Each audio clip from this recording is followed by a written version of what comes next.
Hello friends, आप सबका स्वागत है। मैं हूं डॉक्टर रवि। मैंने आगरा मेंटल हॉस्पिटल से साइकेट्री किया है। फ्रेंड, आप सबको सबसे पहले आज रामनवमी की ढेरों शुभकामनाएं। भगवान राम हम सबकी ज़िंदगी में खुशियां लाएं, हम सबको मजबूत बनाएं, मन को काफ़ी स्ट्रांग बनाएं ताकि हम परिस्थितियों से लड़ सकें। यही मेरी कामना है आप सबके लिए, खुद के लिए। और आज मैं एक टॉपिक पे बात करने वाला हूँ। हमने कम्युनिटी पोस्ट मैंने किया था जिसमें मैंने पूछा था अपने सब्सक्राइबर्स से कि भाई आपको कैसा टॉपिक पे वीडियो चाहिए। तो एक सब्सक्राइबर हैं जिन्होंने मुझे बार बार ये कमेंट किया था कि मेंटल पेशेंट्स जो होते हैं उनकी लाइफस्टाइल कैसा होना चाहिए, इस पे वीडियो बनाइए। ये टॉपिक सुनने में तो थोड़ा आसान लगता है, फिर लगता है कि हाँ भाई इस पर हम क्या वीडियो बनाएं या ये क्या जानने वाली बात है। लेकिन चूँकि उनकी बार बार कमेंट था तो मैंने सोचा कि भाई सब्सक्राइबर की बात सर आँखों पे, और उनके कमेंट को हम बहुत ही गंभीरता से लेते हैं। और मैं ये सबको बताना चाहता हूँ अपने सब्सक्राइबर्स को कि जिस भी टॉपिक पे मेरा बार बार कमेंट आता है उसमें मैं वीडियो बनाने की कोशिश करता हूँ, क्योंकि सब पे वीडियो बनाना तो थोड़ा मुश्किल होता है, आप समझ सकते हैं। हर बात पे वीडियो बनाना मुश्किल होता है, लेकिन जिसमें मुझे लगता है कि हाँ इस पे कमेंट्स ज़्यादा आ रहे हैं इस टॉपिक पे और कई बार लोग कमेंट कर रहे हैं, तो उसमें मैं वीडियो बनाने की सोचता हूँ। आज मैं यही बात करने वाला हूँ कि मेंटल पेशेंट्स की जो होती है लाइफस्टाइल, उनकी ज़िंदगी जीने का तरीका कैसा होना चाहिए। फ्रेंड्स, ये जो सब्सक्राइबर हैं, मुझे जो लगता है कि या तो इनको ओसीडी है या इनके परिवार वालों में किसी को ओसीडी है जिसका ये ट्रीटमेंट ले रहे हैं, और इन्होंने अपने बारे में पूछा है, कमेंट किया था कि कैसा लाइफस्टाइल होना चाहिए। तो मैं ओसीडी को लेकर ही बताऊंगा, एक ओसीडी पेशेंट को लेकर कि उनकी लाइफस्टाइल कैसा होना चाहिए, क्योंकि थोड़ा थोड़ा वेरी करता है सारे पेशेंट्स में अलग। अगर कोई स्किज़ोफ्रेनिक पेशेंट है, एंग्जाइटी या किसी और तरह का पेशेंट है मान लीजिए, या कोई एडिक्शन वाला पेशेंट है, नशे वाला पेशेंट है, तो सबके साथ चीज़ें वेरी करती हैं। एक ही नियम तो, बहुत सारा नियम तो फॉलो होता है, लेकिन कुछ बातें अलग हो जाती हैं। जैसे बाइपोलर का पेशेंट है तो उनके साथ कंडीशंस थोड़ी अलग हो जाती हैं, बातें अलग हो जाती हैं। तो आप कमेंट करेंगे तो मैं वीडियो किस पे बनाऊंगा। आज मैं ओसीडी के एग्जांपल को लेकर ही बात करने वाला हूं, जिससे कि ज़्यादा समझ में आए कि कैसे उनको रहना चाहिए, कैसे चीज़ें होनी चाहिए। वीडियो को हम दो हिस्से में बांट सकते हैं। पहला हिस्सा वो जो कि इलाज से पहले का रहा है, जैसे अगर कोई पेशेंट मेरे पास आया उससे पहले वो कैसे रही है और कैसे उसको रहना चाहिए, इस बारे में बात कर सकते हैं। जैसे कोई 18-20 साल की लड़की है जो कि शुरू से उसके, मान लीजिए कि उसके घर में किसी को ओसीडी रहा है या साफ़ सुथरा ज़्यादा लोग रहते हैं। अगर उसकी मम्मी साफ़ सुथरा ज़्यादा रहती है या नहीं भी रहती हैं, लोग घर वाले साफ़ सफाई के लिए ज़्यादा बोलते हैं।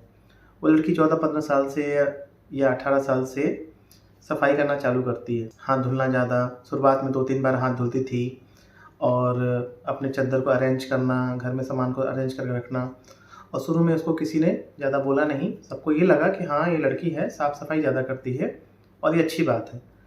तो धीरे धीरे उसका मन आगे बढ़ते गया, लड़की बढ़ती गई, प्रोग्रेस होते गया उसका। तो शुरू में तो उसको भी प्रॉब्लम नहीं हुआ, उसके जो मन है लड़की को, उसको ये लगा कि नहीं हम ठीक कर रहे हैं। माँ बाप भी सपोर्ट करते थे कि नहीं चलो अच्छी बात है, साफ़ सफाई से रखना चाहिए। और ये वाकई अच्छी बात होती है कि इंसान को साफ़ सफाई से रहना होता है। देखिए, ओसीडी हो या कोई भी मानसिक बीमारी हो, उसमें होता क्या है कि शुरुआत में इंसान को प्रॉब्लम तो नहीं रहता है, ज़रूरत से ज़्यादा प्रॉब्लम वाली बात होती है। साफ़ सफाई तो बिल्कुल रहना चाहिए, अब ऐसा तो नहीं कि इंसान गंदा रहेगा, लेकिन ज़रूरत से ज़्यादा, यही जो ज़रूरत से ज़्यादा जो वर्ड होता है, इसी पे इंसान ध्यान नहीं दे पाता है। एक समय के बाद उसको यही समझ में नहीं आता है कि ज़्यादा कितना हो गया है। जब तक समझ में आता है तब तक बहुत लेट हो जाता है। तब तक वो जो आदत है इंसान के, कहते हैं ना कि पूरे शरीर में, पूरे उसके दिमाग पे हावी हो जाती है, तब तक काफ़ी लेट हो जाता है। तो लड़की शुरू से करती आई, मतलब हाथ धुलना धीरे धीरे करने लगी 2-4 बार, उसके बाद फेस वॉश कर रही है तो 2-4 बार 10 बार कर रही है। तो घर वालों को लगा कि जो भाई साफ़ हो रही है। एक पेशेंट मेरे आए थे तो उसके फादर बोलते थे कि गोरी हो रही है, ज़्यादा मुँह धोती है तो इसका मतलब गोरी हो रही है, कोई दिक्कत नहीं है। तो लड़की को भी लगा कि हाँ भाई मेरे माँ बाप बोल रहे हैं तो सही बोल रहे होंगे, या उसके बुरे मन ने बोला कि हाँ भाई तुम सही कर रही हो, ज़्यादा फेस वॉश करेंगे तो हम ज़्यादा गोरी हो जाएंगे, अच्छे लगेंगे, दुनिया को भी अच्छे लगेंगे, और मेरी ज़्यादा पूछ होगी, ये चीज़ होने लगेगी। तो करते करते जब उसकी प्रॉब्लम 10 बार 20 बार बढ़ने लगी, ज़्यादा टाइम वो देने लगी, हाथ धुलने में 5 बार 10 बार हाथ धुल रही है, तब घर वालों को लगता है कि नहीं भाई दिक्कत है, इसको प्रॉब्लम ज़्यादा है। तो तब तक क्या होता है फ्रेंड्स ना, कि ऐसे कंडीशन में पेशेंट का दिमाग में ना प्रॉब्लम जो होती है ना बढ़ जाती है, बस जाती है, उसकी ज़िंदगी का हिस्सा बन जाती है ओसीडी ऐसे कंडीशन में।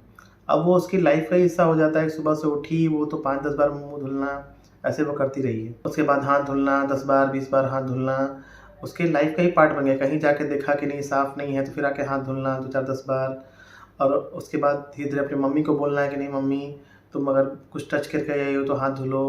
तो शुरुआत में माँ बाप धुल लेते हैं, जिसको कि मैंने अपने पहले भी वीडियोज़ में बताया है भाई, इनेबलिंग करना।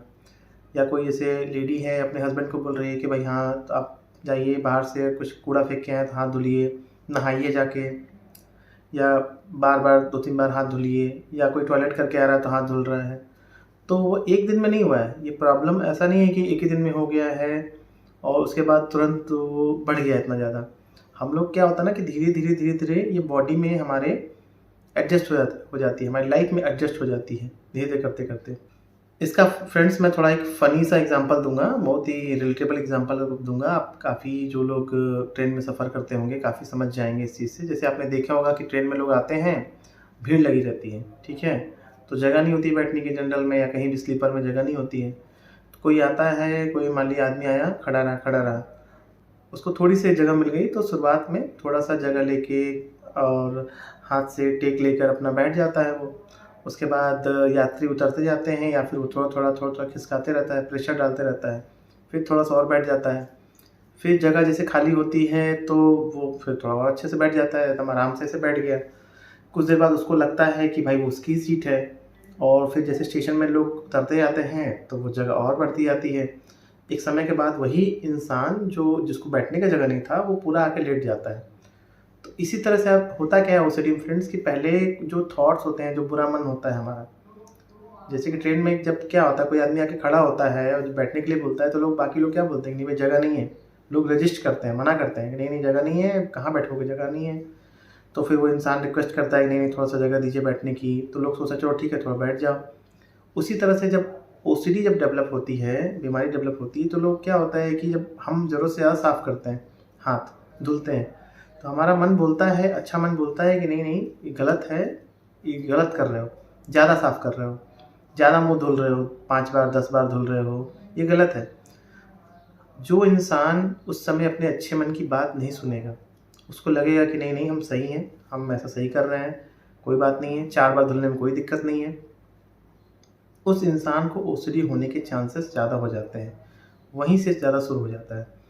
अगर कोई लड़की है, उसने देखा है अपने बचपन से माँ बाप ऐसा कर रहे हैं, माँ ऐसा कर रही है, 5 बार 6 बार धुल रही है, तो उसको ओसीडी होने के चांसेस ज़्यादा हो जाते हैं, जैसे मैंने बताया पहले। तो उसके अगर बचपन से लाइफस्टाइल ऐसा रहा है कि घर में देखा है उसने साफ़ सफाई ज़्यादा करते हुए, या अपने फ्रेंड्स को या पड़ोसी में, या उसको खुद ही लगता है कि नहीं भाई ज़्यादा करना चाहिए, उसको शुरू में तो जस्टिफिकेशन मिल जाता है, सर्टिफिकेट मिल जाता है भाई बाकी लोगों से कि नहीं चलो ठीक है अच्छी बात है साफ़ सफाई करो। अब घर वालों को भी या पड़ोसी या दोस्तों को भी पता थोड़ी होता है कि ये बीमारी बन जाएगी, किसी को इतना पता तो है नहीं, वैसे भी इतना अवेयरनेस नहीं है। आज के डेट में इतने वीडियोस बनाने के बाद भी बहुत से लोगों को ये पता ही नहीं है कि ओसीडी कोई बीमारी होती है। उनको लगता है कि होता होगा कुछ, क्योंकि होता क्या है बीमारी जो एकदम से नहीं बढ़ती है। ऐसा नहीं होता है कोई इंसान 2 बार हाथ धुल रहा था कल वो 20 बार धुलेगा। ये धीरे धीरे धीरे धीरे, जैसे मैंने ट्रेन का एग्जाम्पल बताया, धीरे धीरे हमारे माइंड में असर करती जाती है और फैल जाती है एक तरह से, और ज़िंदगी का ही हिस्सा बन जाती है। तो उनका लाइफस्टाइल ही ऐसा बन जाता है। शुरुआत में वो 2-3 बार हाथ धुलते हैं, उसके बाद धीरे धीरे फिर उनका मन नहीं मानता है। सबसे मज़ेदार बात क्या होती है, संतुष्टि। मैक्सिमम पेशेंट्स 99% पेशेंट्स का ये आंसर होता है कि हमको संतुष्टि नहीं मिलती है, संतुष्टि नहीं मिलती है। तो मैं उन सब पेशेंट्स को यही बोलता हूँ कि भाई आप चाहे खुद नहा लो, चाहे पूरी दुनिया को नहलवा दो, चाहे 50 बार 1000 बार भी हाथ धुल लोगे, आपको संतुष्टि नहीं मिलने वाला है। ये बीमारी ही ऐसी है। आपको ये देखना है कि क्या सही है और क्या गलत है। अगर आपके साथ वाले या आप अगर पहले से ही इतना हाथ धुलती थी और ये आपको ये सही लग रहा है, आपको घबराहट नहीं हो रही है, तो बहुत अच्छी बात है, आप करते रहिए। हर ओसीडी का इंसान जिसको ओसीडी हुआ पड़ा है वो पहले नॉर्मल ही तो था। किसी को 2 साल पहले, किसी को 10 साल पहले, या ऐसा तो नहीं कि कोई पैदा हुआ बच्चा और वो 2 साल पे चलने लगा, उसके बाद 2-3 साल पे वो हाथ धुलने लगा, ज़्यादा धुलने लगा। एक उम्र के बाद ही तो स्टार्ट होता है ये, 15 साल, 20 साल, 30 साल, 40 साल पे स्टार्ट होता है। तो कहीं न कहीं जाने अनजाने हम सब से शुरू हो जाता है। हम शुरुआत में ही अपने मन को बढ़ावा देते हैं। अगर हम इस बात को मानेंगे तभी ठीक हो पाएगा। देखिए फ्रेंड्स, रिस्पॉन्सिबिलिटी लेनी पड़ेगी अपनी चीज़ों की।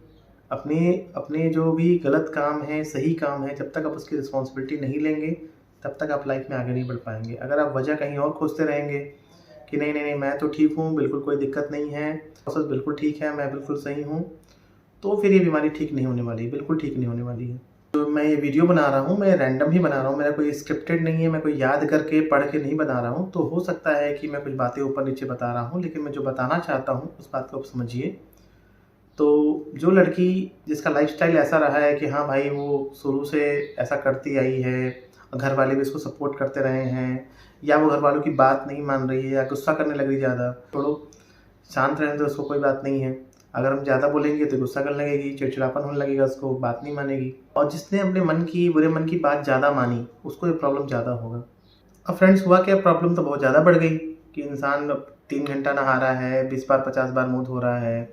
अब बहुत ज़्यादा हो गया है, उसकी लाइफ़स्टाइल ही बेकार हो गई, उसकी लाइफ़ ही नहीं रही ओसीडी में। ओसीडी उसकी लाइफ़ में चला आया है। सब कुछ साइड में हो गया है, उसका पहला काम उठ के उसके दिमाग में ही थॉट चल रहा है कि 25 बार मुँह धोना है, 50 बार मुँह धोना है, जो भी जिसका जितना काउंटिंग है, 3 घंटे नहाना है, ये उसके लाइफ़स्टाइल हो गया है। फिर धीरे-धीरे क्या होता है, घर वाले भी एडजस्ट कर जाते हैं कि हाँ ठीक है, ये तो 3 घंटा नहाती है, ये तो 40 मिनट तक मतलब मुँह धोती है, 40 बार मुँह धोती है। ये उसकी ज़िंदगी का पार्ट बन जाता है। बहुत लोग इस तरह से चलाते रहते हैं, ज़िंदगी को चलाते रहते हैं कि ठीक है, हमको संतुष्टि पाना है। और अब बहुत लोगों को समझ में नहीं आता है। बहुत से लोगों को क्या होता है कि भाई पैसे की दिक्कत होती है, या शुरुआत में होता है कि घर वाले लगता है कि ठीक है चलो देख लेंगे, ठीक हो जाएगा, शादी हो जाएगी तो ठीक हो जाएगा, या बड़ी हो जाएगी तो ठीक हो जाएगा, मान लड़की के मामले में, या थोड़ा बड़ा हो जाएगा समझ जाएंगे, या डांटते हैं, मारते हैं, पीटते हैं, अपने तरह से चीज़ें करते हैं। कुछ लोग क्या करते हैं भाई, उनको सबसे प्रॉब्लम तो मानसिक रोग में यही है कि उनको लगता है कि भाई मानसिक डॉक्टर से दिखाएंगे तो ये पागल ना हो जाए। हम पागल थोड़ी हैं जो पागलों के डॉक्टर से दिखाएं, यही प्रॉब्लम है। जबकि मैं बार बार बताता हूँ और इस वीडियो में बता दे रहा हूँ कि एज ए साइकेट्रिस्ट, मानसिक रोग विशेषज्ञ, हम लोग सिर्फ 10% जो साइको पेशेंट होते हैं या जिसको आप पागल बोलते होंगे उनको हम देखते हैं। 90% पेशेंट जो होते हैं वो यही होते हैं, ओसीडी के होते हैं, घबराहट के होते हैं, फोबिया के होते हैं, नशा मुक्ति के होते हैं, सेक्सुअल प्रॉब्लम के होते हैं। 90% पेशेंट हमारे नॉर्मल होते हैं, नींद ना आने के। 10% पेशेंट जो होते हैं वो साइकोटिक होते हैं, जिसमें कि वो अलग से होते हैं। और जो भी इंसान अपना इलाज कराना चाहता है वो साइको नहीं है, ये मैंने बताया अपने वीडियोज़ में, क्योंकि उनको पता होता है कि उनको प्रॉब्लम है। तो शुरुआत में डिले होता है, फिर धीरे-धीरे मान ली किसी के यहाँ दिखाए, ठीक से देखा नहीं देखा, ट्रीटमेंट कराए। फ्रेंड्स होता क्या है ना, जैसे बुखार हो गया या मान ली किसी को फ्रैक्चर हो गया, यहाँ पे हाथ में फ्रैक्चर हो गया, तो घर वालों को भी समझ में आ रहा है कि हाँ इसको फ्रैक्चर है, मरीज़ को भी समझ में आ रहा है कि मेरे इस हाथ में फ्रैक्चर है और मुझे इसका रेस्ट लेना है। यहाँ पे पूरा बैंडेज बंध गया है, प्लास्टर हो चुका है, उसको रेस्ट लेना है महीने भर तक। इतना जानकारी सबको हो चुकी है, एक गाँव के भी इंसान को हो चुकी है। लेकिन मानसिक बीमारी में या ओसीडी में जिसको हाथ धुलने की प्रॉब्लम है, उसमें घर वाले भी समझ नहीं पा रहे हैं कि इसको हुआ क्या है भाई, समझ ही नहीं रही है। अब मेरे यहाँ एक लड़की आती है, उसके फादर उसको डांटते हैं लिटरली, अरे तुम पैदा क्यों हो गई, तुम तो ऐसी क्यों हो, ये बोझ बन चुकी है। नेगेटिव सपोर्ट जो होता है, मतलब कि कई बार क्या होता है कि फैमिली वाले ज़रूरत से ज़्यादा सपोर्ट कर देते हैं कि घर वाले बोल रहे हैं, लड़की बोल रही है तो घर वाले भी नहा रहे हैं, लड़की की बात मान रहे हैं जो नहीं मानना चाहिए। इस कंडीशन में क्या था कि जो लड़की है उसके माँ बाप उसको डांट रहे हैं, कह रहे तुम समझती क्यों नहीं हो, बेकार पैदा हो गई, ज़िंदगी ख़राब कर दी हमारा, मतलब एक बहस टाइप की जो चीज़ें हैं। तो ऐसा तो नहीं होता है। और लड़की भी जो है या इंसान भी जो है जिसको ओसीडी हो गया है, जो 40 बार नहा रहा है, वो एडजस्ट कर चुका है उससे, उसकी लाइफ कंफर्टेबल हो गई है, क्योंकि अगर वो नहीं करेगा तो उसको घबराहट होगी। और थोड़ा सा जो करना होता है ना सुधार, जो कि मतलब कोशिश, इंसान कोशिश ही करना छोड़ देता है, क्योंकि किसी भी काम को सक्सेस पाने के लिए शुरुआती जो कोशिश करना होता है बहुत ज़रूरी होता है। और वो लगातार कोशिश करनी पड़ती है, एक आदत हो जाती है हमारे मन की, हमारे शरीर की। और हम अगर तरीके से करेंगे, मान लीजिए जैसे कि अगर आपका मन बहुत मजबूत है, इच्छा शक्ति बहुत मजबूत है, तब तो आप कर लेंगे, और नहीं तो फिर दवाइयों का सपोर्ट करना होता है। अब दवाइयों में खर्चा आता है या फिर बार बार डॉक्टर के यहाँ जाना पड़ता है। थोड़ा सा ठीक हुआ तो मन बोलेगा कि नहीं मैं तो ठीक हूँ। तो इस तरह सारी प्रॉब्लम चलती रहती है। तो ऐसा मरीज़ जो आता है, जो पेशेंट फिर मेरे पास आता है, तो उसके बाद मैं उसको समझाता हूँ, मैं पूछता हूँ कि भैया आपको ठीक होना है तो आप एकदम क्लियर समझिए कि इसमें टाइम लगेगा। पहली बात, 5-10 दिन 15 दिन में बीमारी ठीक नहीं होने वाली है। जो भी इंसान 2-4 घंटे नहा रहा है, 50 बार 40 बार मुँह धो रहा है, या 10 बार मुँह धो रहा है, या कोई 4 बार 8 बार हाथ धुल रहा है, उसको टाइम लगेगा, 1 महीने भी लग सकता है और डिपेंड करता है कि वो जो इंसान कितना जल्दी ठीक होना चाहता है। अब इसमें क्या प्रॉब्लम है कि मान लीजिए हम दवा नहीं स्टार्ट करते हैं, कोई दिक्कत नहीं है, कोई ज़रूरी नहीं है दवा खाने की, लेकिन जो घबराहट हो रही है आपको, उसको आपको कंट्रोल करना पड़ेगा, मैनेज करना पड़ेगा। अब या तो उसको आप दवाइयों से मैनेज करें या ब्रीदिंग एक्सरसाइजेस से मैनेज करें, अपने आप को डिस्ट्रैक्ट करके करें, या जितने भी तरीके बताए जाते हैं अफर्मेशंस देके पॉजिटिव, या ब्रीदिंग करने लगें, या जो भी आजकल यूट्यूब पे चलता है बहुत ज़्यादा लोग बताते रहते हैं। क्योंकि अगर रियली मानिए फ्रेंड्स कि अगर आपको प्रॉब्लम बहुत ज़्यादा है तो वहाँ पे मेडिकेशंस चाहिए होती हैं। होता क्या है ना कि आजकल गलत तरह से दवाइयाँ देना बहुत से लोगों का ट्रेंड बन चुका है। बहुत से लोग गलत दवाइयाँ देते हैं, इसलिए पेशेंट का जो होता है ना भरोसा नहीं रहता है। मैं तो देखता हूँ कुछ डॉक्टर्स ऐसे हैं जो 2-2 महीने की दवा दे देते हैं। मुझे तो हैरानी होती है भाई कि ओसीडी में आप 2-2 महीने की दवा दे रहे हो और आप बुला नहीं रहे हो पेशेंट को, या फिर 1 महीने की दवा दे रहे हैं, आप काउंसल नहीं कर रहे हैं उसको। थोड़ा भी अगर 5 मिनट भी पेशेंट को नहीं समझा रहे हैं, 10 मिनट भी नहीं समझा रहे हैं जो मेन बात, तो पेशेंट ठीक कैसे होगा? इसीलिए पेशेंट का डॉक्टर पे भरोसा नहीं रहता है फिर। अगर उसको प्रॉपर टाइम नहीं दिया जाए तो फिर विश्वास कैसे करेगा? और ओसीडी में होता ही यही है कि उसको विश्वास नहीं रहता है, उसको डाउट्स होते हैं बहुत ज़्यादा।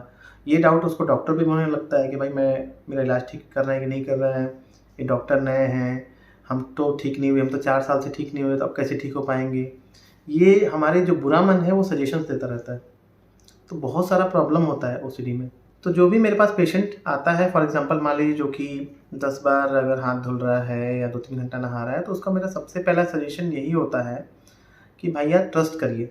किसी भी डॉक्टर को दिखाइए, वहाँ ट्रस्ट करना है, एक समय तक दवाइयाँ खानी है या काउंसलिंग कराना है, 2 बार, 4 बार, 5 बार डॉक्टर को समय देना है। सबसे पहला काम तो ये करना है, विश्वास। इस बीमारी में विश्वास होना थोड़ा मुश्किल होता है, लेकिन विश्वास करना पड़ेगा आपको। उसके बाद सुबह उठ के सबसे पहले अपने लाइफ़स्टाइल में चेंज यही करना है कि थोड़ा टाइम से उठना है। ऐसा नहीं कि 8-9 बजे उठ रहे हैं, रात में थोड़ा जल्दी सोइए, ठीक है? उठ के सबसे पहले अपने आप को पॉज़िटिव देना है लाइफ में कि नहीं, मैं आज जो हूँ पहले से अच्छा हुआ हूँ, पहले से अच्छी हुई हूँ। कल मैं जो भी मुझे प्रॉब्लम था उससे आज मैं भले 1% ही अच्छी हुई हूँ, लेकिन अच्छी हुई हूँ मैं। ये माइंड को सजेशंस देने पड़ेंगे पॉजिटिव, भले आपको उस समय ना लगे। ये विश्वास करना है कि नहीं, मेरा ट्रीटमेंट चल रहा है तो मैं बिल्कुल ठीक हो जाऊँगी, मुझे डॉक्टर पे भरोसा है। उसी डॉक्टर के पास जाइए जिस पे कि आपको भरोसा हो। ऐसे किसी भी डॉक्टर के पास मत चलिए जो कि हाँ, यहाँ लग रहा है कि भीड़ बहुत ज़्यादा हो रही है या फ़ीस सस्ता ले रहे हैं, चलो ट्राई कर लेते हैं। ट्राई नहीं करना है आपको, आपको पहले अपना डॉक्टर चुनना है। एक बात मैं बीच में ये भी फ़नी ऐड कर देता हूँ, मुझसे बहुत से लोग कमेंट करते रहते हैं। अब होता क्या है, वो डॉक्टर से इलाज किसी और से कराते हैं, पूछते हैं मुझसे दवाइयों के बारे में कि भाई दवा इतना चल रहा है, अब मुझे क्या करना चाहिए? अब मैं उनको बोलता हूँ कि भाई ट्रीटमेंट आप उस डॉक्टर से ले रहे हैं तो मुझे कैसे पता चलेगा कि आपका प्रॉब्लम कितना डिटेल में है? मुझे तो नहीं पता है। आप जिस डॉक्टर के यहाँ जाते होंगे, 10 मिनट आप बात करते होंगे लिटरली, सिर्फ मैसेज में से कैसे पता चल पाएगा? इसलिए इसका मतलब कि जिस डॉक्टर से आप बात कर रहे हैं वहाँ पे आप सेटिस्फाई नहीं हो पा रहे हैं। तो अपना डॉक्टर चुनिए सबसे पहले, जहाँ पे आपको विश्वास हो। समझ रहे हैं आप लोग? छोटी-मोटी सलाह लेने के लिए चलिए हम लोग मान लीजिए हैं, लेकिन अगर आप कंसल्टेशन किसी से भी कर रहे हैं तो आप प्रॉपर एक ही जगह कंसल्टेशन करिए। जानकारी आप लीजिए बिल्कुल भी, जैसे कि मैं भी लाइफ़स्टाइल के बारे में बता रहा हूँ। जिस भी भगवान में आप मानते हैं, अल्लाह में मानते हैं, गॉड में मानते हैं, तो अपने आप को एक पॉजिटिव मतलब विचार देना है कि नहीं, ये मानते हुए कि हमको अपने माइंड से लड़ना है। माइंड से लड़ना आसान भी है, टफ भी है, जैसा आप समझें, क्योंकि जो मन होता है वो सबसे खतरनाक भी होता है। दूसरी बात, सुधार की उम्मीद धीरे-धीरे करना है। एकदम से नहीं सोचना है कि नहीं, हम दवा चला रहे हैं या थेरेपी कर रहे हैं तो 10 दिन में ठीक हो जाएँगे। अगर आप 1% भी आप ठीक होते हैं हर दिन, तो आप बहुत ठीक हो जाएँगे। जैसे कोई इंसान अगर 10 बार हाथ धुल रहा है, अगर वो अगले 1 हफ्ते में 8 बार पे आ गया, तो बहुत ठीक हो जाता है वो। क्योंकि वो 1-2 महीने में ठीक हो जाएगा, नहीं तो ऐसे वो करता रहेगा 2-4 महीने, 6 महीने, हो सकता है 10 बार की जगह वो 20 बार करे, 50 बार करे। लेकिन प्रॉब्लम क्या होता है ओसीडी में कि यहाँ पे धैर्य नहीं रहता है। जो बुरा मन होता है वो कहता है कि देखो तुम ठीक नहीं हो रहे हो, कब तक ठीक होगी पता नहीं, कब तक इलाज चलेगा, ठीक ही नहीं होगे, चलता रहेगा क्या? तो ये बुरे मन का खेल होता है। तो यहाँ पे अपने मन को समझाना है कि हमें पेशेंस रखना है, ठीक है? किसी भी बात को ज़्यादा नहीं सोचना है, ओवरथिंकिंग नहीं करना है बात को लेकर, ठीक है? अगर आपके मन में विचार आ रहे हैं कल को लेकर कि नहीं, कल क्या होगा, मुझे वहाँ जाना है, मैं कैसे रहूँगी वहाँ पे, साफ़ नहीं कर पाई तो लोग क्या बोलेंगे? तो अपने मन को बोलना है कि नहीं, मुझे बस आज का सोचना है। अगर आप आज का नहीं सोच पा रहे हो तो अपने मन को बोलिए कि मुझे बस अगले 1 मिनट का सोचना है। मैं तो यहाँ तक पेशेंट को बोलता हूँ कि भैया आपको बस अगले 1 मिनट का सोचना है, आपको पास्ट में नहीं सोचना है, आपको फ्यूचर में नहीं सोचना है। प्लानिंग आप करिए, ऐसा नहीं हो सकता कि हम प्लान ना करें। जाने अनजाने हमसे जैसे भी ये प्रॉब्लम हो गया, हमको पता नहीं था, मान लीजिए हम शुरू में हाथ धुलने लगे या नहाने लगे, हमको नहीं पता था। अब तो हमें पता चल रहा है कि ये विचारों की प्रॉब्लम है, तो अपने डॉक्टर के सलाह पे पूरा मानना है, ठीक है? सुधार की उम्मीद धीरे-धीरे करना है, किसी भी बात को लेकर ज़्यादा नहीं सोचना है। वो ज़्यादा नहीं सोचना कैसे पता चलेगा? जैसे आप ज़्यादा सोचने लगेंगे आपको घबराहट होने लगेगी। कभी भी सही काम सोचने में आपको घबराहट नहीं होगी। जैसे आप नहाने जा रहे हैं, आप नहाए नहीं हैं, आपके मन में आया चलो नहाने जाते हैं। एक बार आप नहा लिए, 10 मिनट आप नहा लिए, तब तक आपको घबराहट नहीं होने वाली है।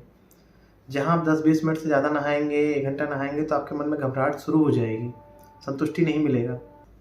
कोई इंसान हाथ धुल रहा है, उसने 1-2 बार हाथ धुल लिया, चलिए अपना, तो उसको उस समय तो ठीक लगेगा। लेकिन जहाँ से उसने तुरंत ही, क्योंकि ओसीडी में प्रॉब्लम है, जहाँ वो ज़्यादा करने लगे उसको घबराहट शुरू हो जाएगी उसके मन में। तो ये इंडिकेटर होता है, एक साइंस होता है, हमारे जो ब्रेन हमें देता है, अच्छा मन हमें देता है कि आप गलत कर रहे हैं। तो वहाँ पे अपने आप को धीरे-धीरे रोकना होता है। तो जब उसमें आपको घबराहट होगी, तो या तो आप मेडिकेशंस लीजिए, और नहीं तो आप मन को अगर आप कंट्रोल कर सकते हैं तो आप कंट्रोल करिए। कैसे कंट्रोल करेंगे? डिस्ट्रैक्ट करके करेंगे, और अपने मन को कहीं और लगा करेंगे, ब्रीथिंग एक्सरसाइज करेंगे। कुछ बहुत से लोग चैंटिंग बताते हैं, भाई धर्म का नाम ओम लेके कर सकते हैं, नंबर काउंटिंग कर सकते हैं, कुछ हैज़र्ड वर्ड यूज़ कर सकते हैं। बहुत तरीके हैं जो लोग बताते हैं, काउंसलर्स बताते हैं, तरीकों की कमी नहीं है। लेकिन इफ़ इन केस आपका मन बिल्कुल कंट्रोल नहीं कर रहा है, आपको बिल्कुल नींद नहीं आ रही है, गुस्सा आ रहा है, तो इनिशियली थोड़ी मेडिकेशंस की ज़रूरत है। इन मेडिकेशंस से लत नहीं लगती है। बहुत लोगों को ये लगता है कि हमको लत लग जाएगी और हम तो हैबिचुअल हो जाएँगे, हमको ज़िंदगी भर खाना पड़ेगा। देखिए, ज़िंदगी भर तभी खाना पड़ता है, या तो डॉक्टर ने ठीक से दवा नहीं दिया, समझाया नहीं, आपके बिलीफ सिस्टम पे वर्क नहीं किया, या आप डॉक्टर की बात को नहीं मान रहे हैं, आप बातों को समझ नहीं रहे हैं, उसकी सलाह को मान नहीं रहे हैं, काउंसलिंग नहीं करा रहे हैं, या डॉक्टर जो समझा रहे हैं उस बात पे एक्ट नहीं कर रहे हैं।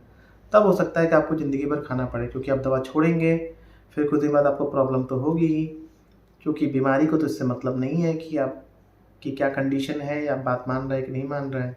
दूसरा लाइफ में चेंज यही आना चाहिए कि आपको, जैसे आपका बुरा मन जो भी कह रहा है कि नहीं आप नहा रहे हो तो अपने घर वालों को नहलाओ, या घर वाले आपका काम अरेंज करें। एक पेशेंट से मैंने बात किया था, तो वो अपने सारे काम अपने बच्चों से करवाती थी कि हाँ कपड़ा टंगवा दिया या फिर धुलवा दिया दीवारें। ये काम बिल्कुल नहीं करना है। लाइफ में ये चेंज आपको लाना है कि ऐसा कोई भी काम जो बुरा मन कह रहा है करने को, वो काम नहीं करना है, उसको धीरे-धीरे कम करना है। क्योंकि शुरुआत में हो सकता है कि आपको घबराहट बहुत ज़्यादा हो। आप बोलेंगे कि डॉक्टर साहब आपने तो बोल दिया, आपके लिए बोलना आसान है, लेकिन हमको तो बेचैनी बहुत ज़्यादा हो जाती है, हमसे तो रहा ही नहीं जाता है। जैसे कि लोग अपने बच्चों को नहलाते हैं, अपने पति को नहलाते हैं, हमसे तो रहा ही नहीं जाता है, हमको तो गुस्सा आता है, हमसे तो रहा ही नहीं जाता है। तो यहाँ पे धीरे-धीरे करने की ज़रूरत है, और फैमिली मेम्बर्स को ये बात समझना पड़ेगा कि भाई कोई भी ऐसा काम ना करे जिससे कि उनके पेशेंट की बीमारी बढ़ रही है। उनको प्यार से समझाना है, चाहे डाँटना है, चाहे जैसे भी करके धीरे-धीरे कम करना है। इसीलिए एक्सपर्ट गाइडेंस में सब चीज़ें की जाती हैं। किसी भी बात को लेकर ओवर थिंकिंग नहीं करना है, ठीक है? ये चीज़ आपको समझना है कि ज़रूरत से ज़्यादा नहीं सोचना है। किसी भी प्रॉब्लम को के सॉल्यूशन के बारे में ध्यान देना है। अगर आपकी लाइफ में कोई भी प्रॉब्लम आ रही है, क्योंकि प्रॉब्लम तो आती रहेगी, सबकी लाइफ में प्रॉब्लम आती है, मेरी लाइफ में प्रॉब्लम आती है, आप सबकी लाइफ में प्रॉब्लम आती है। तो जब आप ट्रीटमेंट ले रहे हैं दवाइयों के साथ-साथ, तो आपको प्रॉब्लम आएगी किसी भी चीज़ को लेकर। मान लीजिए ये ठीक नहीं है, वो ठीक नहीं है, घर में ऐसा कुछ हो गया, झगड़ा हो गया, या कोई आपके मन में आ रहा है कि मुझे वहाँ शिफ्ट होना है, वहाँ सफाई बहुत होगी, या मुझे इतना ज़्यादा हाथ धुलना है, तो उसके सॉल्यूशन को लेकर सोचना है। खुद को ऐसे समझाना है जैसे कि आप किसी फ्रेंड को समझा रहे हैं। तो ऐसे जब आप करेंगे तो धीरे-धीरे आपके माइंड में चेंज आते लगेगा, और अपने आप को बिज़ी रखना है चीज़ों में। पॉजिटिव चीज़ें देखनी है, मोटिवेशनल चीज़ें देखनी है। यूट्यूब पे अपनी बीमारियों के साइड इफ़ेक्ट सर्च नहीं करने हैं। अपनी बीमारी को लेकर कुछ भी साइड इफ़ेक्ट सर्च नहीं करना है दवाइयों को लेकर, या किसी भी बीमारी को ज़रूरत से ज़्यादा घुस नहीं जाना है उसमें। उसकी पॉजिटिव साइड को देखना है, सॉल्यूशन को देखना है कि हम कैसे ठीक हो सकते हैं। फ्रेंड्स, फाइनली कोई इसका गारंटी नहीं होता है कि पेशेंट कब तक ठीक होगा। हर पेशेंट का अलग-अलग कंडीशन होता है, सबको ठीक होने में समय अलग-अलग लगता है। जितना ही जल्दी आप नॉर्मल की तरफ जाएँगे, क्योंकि देखिए करना तो फ्रेंड्स फाइनली आप ही को है। ये डॉक्टर को नहीं करना है, काउंसलर को नहीं करना है, करना आपको है। तो सारा खेल तो दिमाग का ही है। पहले भी आप ठीक थे और बाद में भी आप ठीक हो जाओगे। अपने आप को कमज़ोर नहीं समझना है कि नहीं अब तो हम ठीक ही नहीं हो पाएँगे ज़िंदगी में, चलता ही रहेगा, ऐसा बिल्कुल नहीं है। ओसीडी बिल्कुल ठीक होता है, 100% ठीक होता है। हाँ, ये ज़िद्दी बीमारी बहुत ज़्यादा है, ये तो मानना पड़ेगा, क्योंकि कुछ बातें जो मेरे बस में नहीं है, मैं सिर्फ बता सकता हूँ आपको कि आपको ऐसे करना है, करना तो फाइनली आप ही को है। होता है क्या फ्रेंड ना कि हमें सुनने में तो बड़ा अच्छा लगता है कि हाँ, हाँ, ठीक है हम करेंगे। करने जब जाते हैं तो वहाँ पे हमारा जो बुरा मन है वो हमें रोकने लगता है कि अरे कैसे कर पाओगे, कैसे हो पाएगा, तुमको तो घबराहट होती है, तुम तो कर ही नहीं पाओगे, तुम तो स्ट्रॉन्ग कहाँ हो। जो अपने बुरे मन की बात सुनेगा वो ठीक नहीं हो पाएगा, ये चीज़ क्लियर है। अपने आप में सुधार की उम्मीद करिए, धीरे-धीरे करिए, थोड़ा-थोड़ा सुधार करना है। आपको प्रॉब्लम एकदम से नहीं हुआ है, टाइम लगा है, तो ठीक होने में भी समय लगेगा। एक और चीज़ करना है कि अगर आपका कोई ट्रीटमेंट चल रहा है, दवा चल रही है, काउंसलिंग चल रही है, तो उसको पूरा एंड तक जाना है। ऐसा नहीं करिएगा कि बीच में अगर आप 10 बार हाथ धुलते थे और आपका 4 बार रह गया, आप पहले से ठीक हो गए तो आपने ट्रीटमेंट छोड़ दिया कि नहीं चलो अब पहले से मैं ठीक हो गया हूँ, मुझे तो पता चल गया है कि हाँ, इलाज कैसे होता है, दवा तो वही दी जाती है और हम चलो अब ट्रीटमेंट छोड़ देते हैं या काउंसलिंग छोड़ देते हैं। पहले से हम ठीक हो गए, चलो छोड़ देते हैं, क्योंकि मैक्सिमम ओसीडी पेशेंट में ऐसा होता है कि वो दवा ड्रॉप कर देते हैं या थेरेपी ड्रॉप कर देते हैं, क्योंकि उनका बुरा मन बोलता है कि तुम पहले से ठीक हो गए, पैसा बच जाएगा या फिर टाइम बच जाएगा, खुद से कर लेंगे। या बहुत से लोग क्या करते हैं ना कि एडजस्ट कर लेते हैं, चलो मैं 4 बार हाथ धुल रही हूँ, इतना काफ़ी है, इतना ठीक है। ऐसा नहीं है फ्रेंड्स, अगर आपने नॉर्मल नहीं किया इसको, जैसा कि समाज में है, तो ये बीमारी फिर से बनेगी। ये बात आप समझ लीजिए। तो लाइफ में आपको ये भी चेंज करना है, आपको बिल्कुल नॉर्मल होना है। ऐसा नहीं है कि पहले से ठीक हो गए, ये हो गए, वो हो गए, तब ये ठीक नहीं होने वाला है। तो बहुत कुछ ठीक करना है, आप पहले भी ठीक थे, आपको अपने नॉर्मल में जाना है, जो आप पहले थे। जैसे आप 3 साल पहले थे, वैसे आपको जाना है। आप शुरू से नॉर्मल ही जाएँ, ये सोच की दिक्कत है, ठीक है? खुद से ज़रूरत से ज़्यादा नहीं सोचना है। तो उम्मीद करता हूँ फ्रेंड्स इस वीडियो में काफ़ी कुछ समझ में आया होगा। मैंने रैंडम बता दिया, ऐसा मैंने कोई रटा-रटाया जवाब नहीं दिया है, जो भी मेरे दिमाग में आता गया मैं बताते गया हूँ। कुछ न कुछ आपके फ़ायदे का ज़रूर निकला होगा। इस वीडियो को ध्यान से देखिएगा। कोई भी कमेंट होगा तो बताइएगा और मेरे चैनल को शेयर करिएगा लोगों से, क्योंकि मैं बहुत ही जेन्युइन इन्फॉर्मेशन बताता हूँ, जो 100% रियल है, यही सच है, इसके अलावा कुछ नहीं है। जैसे कहीं जाने का एक रास्ता होता है, तो सबसे शॉर्टेस्ट रास्ता मैंने बताया है। बहुत से लोग आपको बेवकूफ़ बना रहे हैं, इधर-उधर घुमा रहे हैं, बिना दवा के ये ठीक करें, बिना दवा के वो ठीक करें। इस ट्रैप में ना फँसिए। मैं तो चाहूँगा कि आप सब बिना दवा के ठीक हो जाएँ, क्योंकि ये कोई सोच की दिक्कत है।